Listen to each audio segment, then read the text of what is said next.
Bienvenidos amigos a Ruta Segura, un programa producido entre la Agencia Andina y la Asociación Automotriz del Perú. Hoy día estamos con Alfonso Flores, gerente general de la Fundación Transitemos, y el tema que vamos a tocar hoy son las medidas para mejorar el tránsito en nuestro país. Bienvenido, Alfonso. Muy buenos días, gracias por la invitación. Alfonso, tú eres gerente general de Transitemos. Cuéntanos más o menos qué es lo que a grandes rasgos es Transitemos. Transitemos se creó hace 8 años y fracción ya, junio cumplimos 8 años, en terminada la crisis de la importación de los vehículos de timón cambiado. Te recordarás que fue una lucha durísima. En ese entonces yo era gerente técnico de la Asociación Automotriz del Perú y la lucha logró los resultados de poder cerrar esa nefasta conducta. Pero esa actividad, siempre la actividad gremial es confrontacional. Entonces, cuando la Asociación Automotriz del Perú, que en su estatuto de conformación desde el año 26 tiene un capítulo de responsabilidad social, ¿no es cierto?, que decía que debemos devolver a la sociedad lo que el automotor genera. Claro. Pero las medidas o sugerencias que se le planteaban a la autoridad no eran bien recibidas porque había este tufillo de que cuál es la intención, qué es lo que están buscando, quieren vender más carros. Entonces, en un directorio, la sugerencia de uno de los directores fue: ¿por qué no creamos una fundación? Y se creó la Fundación Transitemos como la agrupación de 59 profesionales, son personas las que integran la fundación, ligadas al sector transporte, académico, automotor. Hay empresarios de transporte, hay empresarios de suministro de vehículos, hay académicos, hay expolíticos, y estas 59 personas nos planteamos como objetivo mejorar la economía del transporte, mejorar la seguridad vial y mejorar la contaminación ambiental y por ende la calidad de vida de nuestros ciudadanos. Últimamente te he visto en televisión y ustedes tienen ahorita una campaña. ¿Podrías explicarnos? Porque creo que, de acuerdo a las últimas situaciones... Una de las primeras medidas que adoptó la Fundación fue ver que no teníamos en el manual de señales de tráfico en el Perú la señal de no bloqueo de cruces, que es esta malla amarilla que están viendo por varias intersecciones de la ciudad. Pintada en la pista. En la pista, que es una retícula, que lo que trata es evitar una de las principales conductas generadoras del tráfico en la ciudad, que es el bloqueo de intersecciones. Una situación en la que nadie gana, porque no avanzan de un lado, no avanzan del otro, sin embargo se detiene el tráfico y es una conducta negativa. Entonces, en el año 2013 la Fundación trabajó durante un año con el Ministerio de Transportes y se incorporó la señal al Reglamento Nacional y también su respectiva sanción, que es la G70. Y esa campaña se lanzó por allá por el 2013 también, cuando estaba la doctora María Jara en la Gerencia de Transporte Urbano de Lima. Tuvo su época de implementación, pero después, con el cambio de autoridades, volvió a decaer y lo hemos estado implementando sucesivamente a lo largo de estos años en diferentes administraciones. Se hizo también con el corredor rojo de Javier Prado. Ustedes verán que todos los buses llevaban una calcomanía en la parte de atrás que dice: yo no bloqueo los cruces. Capacitamos a los 400 choferes del corredor rojo para que no adopten esa conducta y supuestamente mediante célula de contagio las personas le iban a hacer. Se está cumpliendo en algunos y hemos vuelto a lanzar la campaña en esta gestión municipal con el doctor Muñoz, con 7 distritos. ¿Cuáles son estos? San Martín de Porras, Lima Centro, San Isidro, Miraflores, La Victoria, La Molina, San Miguel, ¿no? Donde se ha capacitado a los inspectores municipales, se ha señalizado las intersecciones más conflictivas y se está educando.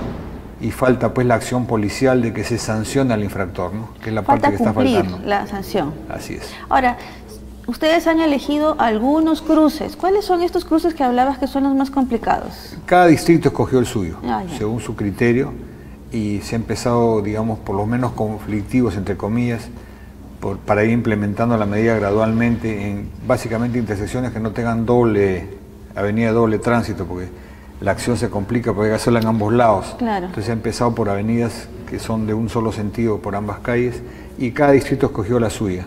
Entonces, ¿cómo los conductores tienen que estar frente a cuando ven esta cuadrícula pintada en la pista? Es muy simple, mira, lo que pasa es que cuando ha ocurrido eso y uno se acerca a conversar con el conductor, te dice, pero el semáforo está en verde. De acuerdo, está en verde, pero si yo voy a avanzar y voy a quedarme parado en la mitad de la calle, así el semáforo está en verde, no debes hacerlo. Tienes que medir tu distancia y ver si ya no entra un vehículo más al otro lado de la vía, me quedo acá y dejo libre la vía, porque puede ser que en algún momento cambie el semáforo a rojo y yo me quede atrapado en el medio y dejo que la otra vía circule. Es un tema de cortesía, de respeto. Claro. Es más, en México, por ejemplo, hay una campaña que se instaló que se llama 1 por 1. Y ni siquiera tiene que haber la señalización ni un semáforo. La gente ya sabe que cuando se complica, avanza la primera fila de un lado, la primera fila del otro lado, 1 por 1, por simple cortesía y criterio, porque llega un momento que se detiene todo y no avanza nadie. Entonces claro. Los mismos mexicanos se organizaron sin necesidad que la autoridad los obligue, porque todos ganan, ¿no? Si yo voy a bloquear la intersección, ¿qué gané? Sí, pues. Entonces mejor es, avanza la primera fila de un lado, avanza la primera fila del otro lado.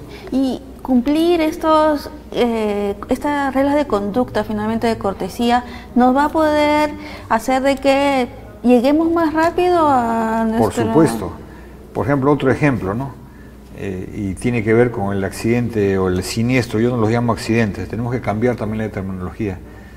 Se le llama accidente a todo incidente vial o siniestro vial. ¿Por qué es un siniestro para ti? Porque siniestro puede tener consecuencias fatales o no fatales. A ver, ¿cómo puede ser accidental si yo manejo exceso de velocidad y mato a una persona como ha ocurrido ahora? ¿Dónde está el accidente? Accidente es algo fortuito, no previsto. Se me cae un árbol encima, ¿no es cierto? Claro. Pero todo lo demás es una acción premeditada. Si yo manejo en estado de ebriedad y mato a alguien, ¿cómo le puedo llamar accidente a algo que es premeditado? Y el no llamarlo accidente hace que a la hora de un juicio se le devuelva la responsabilidad a quien lo ocasiona. Al llamarlo accidente se minimiza el efecto. Fue accidental. ¿Cómo va a ser accidental si estabas borracho? Claro. ¿Cómo va a ser accidental si estabas a exceso de velocidad? ¿Cómo va a ser accidental si te pasaste la luz roja? Entonces, el llamarlo siniestro, a menos que la investigación del accidente determine que fue accidental, del siniestro, ¿no es cierto? Claro. Entonces, una medida, por ejemplo, me hablabas de si llega más rápido. Hace unos años atrás, 2015, trajimos al director de operativo de la Central de Tráfico de Sao Paulo, la Compañía de Ingeniería de Tráfico de Sao Paulo. Y bueno, vinimos por la Costa Verde, hizo sus mediciones y cuando tuvimos la reunión con el alcalde le decía, yo no entiendo, le dice, Lima está como Sao Paulo hace 40 años. Sí, pues claro. Sí, pero no entiendo. Hace 40 años Sao Paulo tenía casi 3 millones de vehículos, Lima tiene 1.700.000, 800.000 en ese momento. Sao Paulo tenía 300 intersecciones semaforizadas, Lima tiene 1.300. Sao Paulo tenía X kilómetros de vías, Lima tiene el doble. Entonces, ¿cómo con el doble de vías, el triple de semáforos y la mitad de los vehículos tienen congestión? Es un tema... Porque le decía, ejemplo, la Costa Verde. ¿Cómo puede ser que la Costa Verde sea una vía rápida o una vía expresa, donde la velocidad es 80 kilómetros por hora la máxima, ¿no es cierto? Sí, en algunos zonas. Ya. ¿Y ha solucionado algo el tercer carril de la Costa Verde? Ninguno. Más infraestructura, más congestión. ¿Por qué? Porque la velocidad está mal. Las salidas en la Costa Verde, todas sus salidas, la velocidad promedio es 40. Entonces, si yo pongo toda la vía a 40 kilómetros, nunca habría toros. La cosa fluiría, pero si yo voy a correr a 80 para pararme como un arranque de caballo, parada de burro, ¿no es cierto? Para atorarme en la salida, ¿qué gané con los 80 kilómetros? Nada, accidentes y disciplina. Si yo pongo la vía a 40, nunca se detiene. Entonces, yendo más lento, se va más rápido. Llegas más rápido a tu destino. Entonces, ya en la mayoría de ciudades europeas, hace muchos años se determinó que la velocidad única en ámbito urbano es 50 kilómetros por hora. Propuesta que le hemos alcanzado al Ministerio de Transportes ya en el año 2015. O menos, ¿no es cierto? Claro. 50 como máxima y 30 en zonas escolares y hospitales, etcétera, ¿no es cierto? Otras condiciones, pero la máxima es 50. ¿Qué hace la vía expresa con 80 kilómetros por hora? Si no puede circular a 80 en un momento. Entonces, mejor es bajar la velocidad para que el tráfico fluya permanentemente y así se llega más rápido a destino. Y también se reduce la posibilidad de un siniestro fatal como este, porque está comprobado que las velocidades ya no se fijan en función del ancho de la vía, si el vehículo es moderno, si tiene ABS, no, se fija en función a la resistencia biomecánica del cuerpo humano, siendo peatón, conductor o pasajero. Y está probado que una persona que es atropellada a velocidades por exceso de los 40 km por hora, las posibilidades de su muerte son casi el 80%. En cambio, si se reducen las velocidades, las posibilidades de que tenga una lesión, pero no la muerte, aumentan exponencialmente. Por eso es que se reducen las velocidades en ámbito urbano. Te escucho hablar de que hay que sincerar las velocidades en algunas vías. ¿Tú crees que esa es la única medida que deberíamos tomar para mejorar el tránsito? Ya que de todo lo que nos cuentas estamos... Digamos, ahí hemos hablado del tema de seguridad. Claro. Y en algunas vías, efectivamente, midiendo las velocidades de salida de unas vías expresas se pueden reducir para que haya flujo.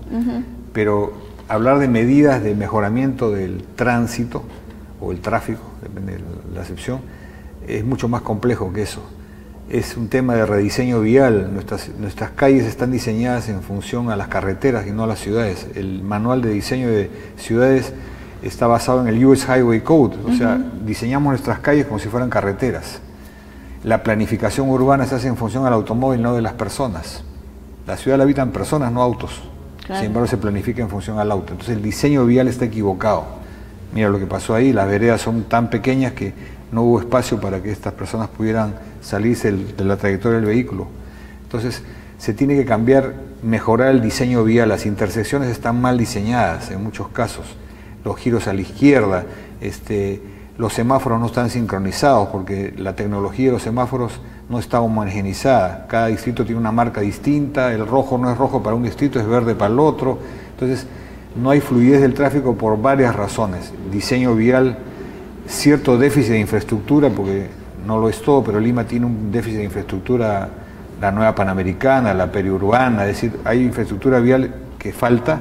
Hay que rediseñar nuestras intersecciones, hay que crear una central de ingeniería de tráfico, así como se ha creado la Autoridad Única de Transporte para Lima y Callao. El tráfico también debe ser integral para toda la ciudad de Lima. Una central de ingeniería de tráfico. Pero que no es solamente manejar semáforos. Ingeniería de tráfico comprende una serie de medidas. Por ejemplo, un ejemplo de medida de gestión de tráfico. En el verano es conocido que los fines de semana se habilitan en un sentido la mayoría de carriles y a la hora de regreso en la Panamericana. La Panamericana Sur. Esa misma medida se emplea en otros lugares del mundo en la ciudad. En la hora punta, por donde Javier Prado, que tiene 8 carriles o 6 carriles, habilitan 5 en un sentido en la hora punta y solo 1 en el sentido contrario, y viceversa a la hora punta en la noche. La avenida Arequipa, todo en un solo sentido, todo en otro sentido en la hora punta. Eso es gestión de tráfico y no tiene nada que ver con semáforos. Entonces, lamentablemente en el Perú no existe la carrera de ingeniería de gestión de tráfico. No tenemos ingenieros de gestión de tráfico. Tenemos ingenieros de transporte, pero no hay ingeniería de gestión de tráfico. Esa es otra medida que hay que implementar. Se tiene que potenciar más el transporte público urbano, de manera que la gente voluntariamente deje el automóvil, no un pico y placa mal hecho como se está haciendo ahora, ¿no es cierto? Claro. Entonces hay una serie de medidas a implementar que están ligadas una con la otra para poder mejorar el tráfico en la ciudad. A propósito de todas estas medidas, acaba de ser nombrada la nueva jefa del ATU. Desde redes sociales quieren saber cuáles son las funciones del ATU ahora que lo han visto en los medios de comunicación. La gente no tiene muy claro para qué nos va a servir al peatón, al conductor, contar con un ATU. A ver, el transporte público urbano, hay que separarlo, la ATU no tiene funciones de tránsito y se confunde hasta ahora porque hubo una mala presentación del proyecto de ley en su momento por el expresidente Kuczynski, que en su discurso el 28 de julio dijo: estoy presentando el proyecto que va a solucionar los problemas del tráfico. No tiene nada que ver con tráfico, pero sí tiene una relación indirecta. A ver, el proyecto de ley de ATU fue unificar todas las funciones de administración de los servicios de transporte públicos urbanos. Tren eléctrico, que estaba a cargo de la ATE, del Ministerio de Transportes; metropolitano, a cargo de la Municipalidad de Lima; la GTU, transporte fuera del corredor COSAC, Lima; Callao con su propia gerencia de transporte urbano, es decir, habían 4 o 5 autoridades administrando o dando autorizaciones de transporte que se cruzaban unos con otros. El resultado es que tenemos alrededor de 250 rutas superpuestas, tenemos exceso de flota, tenemos este modelo comisionista afiliador que hace los correteos, los chosicanos y todo eso, porque había un desorden absoluto en la administración. Entonces, en la Fundación Transitemos, el primer proyecto que comenzamos a generar en el 2012 fue la creación de la Autoridad Única de Transporte, que finalmente 8 años después se logró implementar. Y la labor de ellos es justamente administrar, fiscalizar, gestionar los servicios de transporte público urbano en todas sus modalidades para generar un transporte público integrado, desde el peatón, ciclista, buses, metro, todos los sistemas de transporte de una forma integrada. Ahora los metrocables que van a haber, de manera que se pueda racionalizar. Como dicen, la primera medida que han anunciado es el padrón de flota. Siempre han habido cifras disímiles. Callao decía que tenía una cantidad de unidades, Lima decía que tenía otras. Tú sacabas una autorización de taxi en Lima, te la negaban, te ibas al Callao y sacabas la licencia por el Callao. Entonces se dice que la flota de taxis es 128.000 taxis formales, pero sabemos que hay más de 200.000 taxis en la calle. Entonces todo esto va a permitir, para empezar, establecer un verdadero padrón de cuál es la flota de transporte público urbano en la ciudad de Lima, cuántos buses tenemos, cuántas coasters tenemos, cuántas combis tenemos. ¿Y cuántas necesitamos? Y cuántas tenemos que eliminar más que necesitar. Bien. Lo que se trata es de pasar de la microtransportación a la macrotransportación, racionalizar la flota y las rutas. Entonces, si yo reduzco el número de combis y aumento el número de buses, tengo menos vehículos en la calle, porque el espacio que ocupa un bus, saco 5 combis. Claro. Entonces, si voy reduciendo la flota por una flota más racional, mejoro el tráfico. Entonces, sí tiene una labor, un efecto indirecto sobre el tráfico. Si yo reduzco la flota, que actualmente anda por los 35.000 unidades, y la reduzco a la mitad, voy a mejorar el tráfico, ¿no es cierto? Con los taxis también hay que tener mucho cuidado. ¿Por qué hay tanto taxi en Lima y tanto colectivo, tanto transporte informal? Porque la oferta formal de transporte no es suficiente para atender las necesidades de la población. Entonces se genera este transporte informal que atiende las necesidades de la población donde no llega el transporte. Y ahí venimos a otro efecto, por eso es que en el directorio hay un miembro del Ministerio de Vivienda. La planificación de la ciudad tiene mucho que ver también con el desorden del transporte, el uso del suelo. Lima no tiene transporte, plan urbano desde el año 2008-2009. Entonces la ciudad crece desordenada, y una vez que crece desordenada te demandan servicios, agua, luz, desagüe y transporte. Y si la autoridad no lo pone, se genera la informalidad. Claro. Entonces todo eso tiene que ser ahora racionalizado por ATU y planificado de manera correcta. Bueno, si el ATU no tiene nada que ver con, o bueno, no tiene que ver directamente con el tráfico, necesitamos alguna institución que sí. Pero antes de que me contestes, Alfonso, vamos a ver el dato de la semana. El Ministerio de Transportes y Comunicaciones prepublicó el proyecto de decreto supremo para aprobar el reglamento de la ley que promueve el uso de la bicicleta. ¿Qué busca esta medida? Regular los derechos y deberes de los ciclistas, promover la creación de una red articulada de ciclovías, determinar las vías por las cuales pueden circular las bicicletas y establecer los elementos de seguridad que deben tener en cuenta el ciclista. Bueno, Alfonso. Genial, eso es parte de las labores que va a tener que hacer ATU. Sí, mira, ya, pero si el ATU no está relacionado con el tráfico, ¿qué necesitamos? No directamente, ¿qué necesitamos para mejorar? ¿Alguna institución, algo para mejorar el tráfico? Claro, digamos, hace tiempo también que hay un proyecto que ahora lo está tomando la Asociación Automotriz de Perú, que es la creación de la Agencia Nacional de Seguridad Vial y Tránsito. ¿Qué es esta agencia? Esta es una agencia que tendría su responsabilidad en fiscalizar a todos los actores que tienen que ver con la seguridad vial y el tránsito a nivel nacional, ¿correcto? Como lo es en España la Dirección General de Tráfico, como lo es en Chile la Unidad Operativa de Control de Tráfico, una entidad central que se encarga específicamente del tráfico. Actualmente, como está la legislación, son los municipios los responsables del tráfico. Pero si tenemos 43 distritos, imagínate, debería haber una sola central de tráfico para Lima y Callao, ¿no es cierto?, que aglutine a todos los distritos, pero gestionadas por una sola central de tráfico, administración del tráfico, una central de ingeniería, con semáforos inteligentes, con cámaras de fiscalización, ¿no es cierto?, para ayudar a la labor de la policía, que no se da abasto para atender todas las necesidades que hay de fiscalización de tráfico, pero eso requiere muchos recursos económicos, y acá es importante el apoyo que pueda dar el gobierno central. Se estima, a grosso modo, que las cifras de inversión para crear esta central de ingeniería de tráfico bordean los $700 millones, entre la central propiamente dicha, que anda por los $100.000, y la red semafórica inteligente, es un decir, ¿no?, pero sincronizada, con cámara de fiscalización. Es una inversión muy grande, y el presupuesto de la ciudad de Lima no alcanza para ello. Se requiere el apoyo del gobierno central para esto. ¿Y esos 700 millones es solo para Lima y Callao? Sí es. Pero habría que replicarlo en otras ciudades. Por ejemplo, hace mucho tiempo, también hace 3 años atrás, trajimos al director operativo de la Unidad Operativa de Control de Tráfico de Santiago, y dio unas charlas a la policía, hicimos charlas con el municipio, capacitamos funcionarios, se enviaron funcionarios de la gestión de tráfico de Lima hasta Santiago.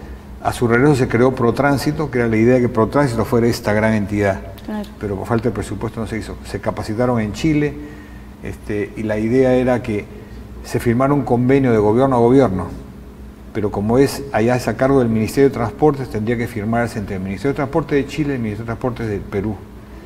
Se reclutaban 14 ingenieros de carreras afines a la gestión de tráfico o ingeniería de transporte. Se les enviaba a Chile a matricularse en la Universidad de Chile, que sí tiene la carrera, sí, que dura 4 años. En esos 4 años, mientras se formaban y se capacitaban, practicaban en la UOCT de Santiago, mientras que en los 4 años se iban instalando el hardware, o sea, la creación de la central física, los semáforos y todo en Lima, de manera que al final de los 4 años, estos 14 ingenieros capacitados y entrenados venían a manejar la central de Lima. Esa es la propuesta que se hizo en su momento al alcalde Castañeda, y la hemos ratificado nuevamente, y esperemos que esta propuesta se llegue a buen puerto, porque si no empezamos ahora, como habrás visto, se puede hacer en 4 años, lo que dura una gestión municipal. Sí. Mientras que el transporte, por eso es que en la ATU tiene opinión vinculante como funciones sobre temas de infraestructura, de semáforo y todo, pero no es que la va a gestionar, sino que la ATU puede ayudar de repente, a través de la ATU se pueden conseguir los recursos para implementar el hardware, y la administración a cargo de la Municipalidad de Lima, pero hay que empezar ya. Es un complemento. Bueno, Alfonso, más bien muchas gracias por venir. Nos gustaría, si alguno de nuestros televidentes quiere hacerte una consulta o consultar a Transitemos, encantado. ¿Cómo se pueden comunicar? Nosotros tenemos nuestra página en Facebook como Transitemos, que es bien activa, y tenemos también nuestra página web, que es www.transitemos.org. En la página de Facebook todas nuestras publicaciones, informes, estudios están publicados gratuitamente. Tenemos varios libros que están publicados en su integridad, propuestas de transporte, una hoja de ruta del transporte que se llama Hacia una ciudad para las personas. Tenemos el libro de movilidad en zonas urbanas y una serie de documentos, el informe del transporte y tránsito en la ciudad de Lima al 2018, aspectos negativos de la congestión. Es decir, hay mucho material de libre disponibilidad. Repito, www.transitemos.org, y nuestra página en Facebook, donde tenemos campañas activas permanentemente. Bueno, gracias, Alfonso. Te comprometo desde ya que nos vuelvas a acompañar. Hay un montón de aristas que tocar sobre el tema de tránsito y de tráfico, así es que estoy segura que pronto vamos a ver. Bueno, amigos, hasta el próximo jueves. Gracias por acompañarnos en su programa Ruta Segura. Recuerden que es un programa producido por la Agencia Andina y la Asociación Automotriz del Perú. Y recuerden de seguirnos en nuestras redes, búsquennos como Asociación Automotriz del Perú. Gracias. Mm.